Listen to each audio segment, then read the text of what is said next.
Dikkat! Ushbu video faqat 18 yoshdan katta tomoshabinlar uchun mo'ljallangan. Assalomu alaykum. Bugungi videoda Birxbet platformasida yangi hisob yaratish jarayonini boshidan oxirigacha ko'rib chiqamiz. Agar siz birinchi marta ro'yxatdan o'tayotgan bo'lsangiz, ushbu qo'llanma bosqichlarni tushunishingizga yordam beradi.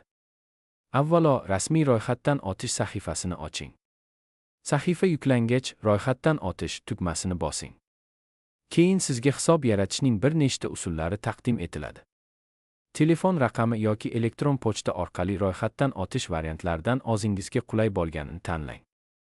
Keyingi bosqichda mamlakat va valyuta ma'lumotlari to'g'ri tanlanganini tekshiring.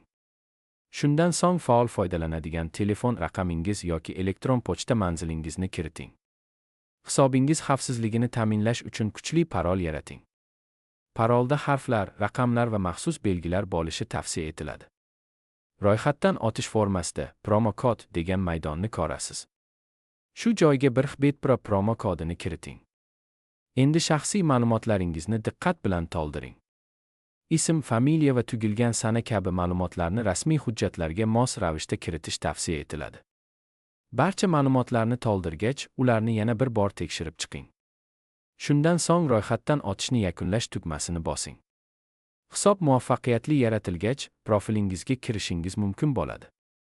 Ayrim holatlarda telefon raqami yoki elektron pochta orqali tasdiqlash talab qilinishi mumkin.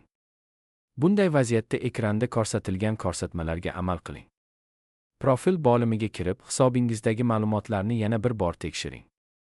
Agar platforma qo'shimcha tasdiqlashni so'rasa, kerakli hujjatlarni belgilangan tartibda taqdim eting. Bu hisob xavfsizligini ta'minlashga yordam beradi. Shuningdek, parolingizni boshqa shaxslar bilan bo'lishmang va uni ishonchli joyda saqlang.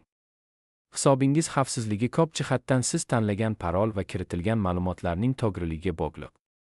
Agar ushbu qo'llanma siz uchun foydali bo'lgan bo'lsa, videoga like bosishni va kanalga obuna bo'lishni unutmang. Kanalimizda shunga o'xshash sodda va tushunarli qo'llanmalar muntazam e'lon qilib boriladi. Ko'rganingiz uchun rahmat. Keyingi videolarda yana ko'rishguncha xayr.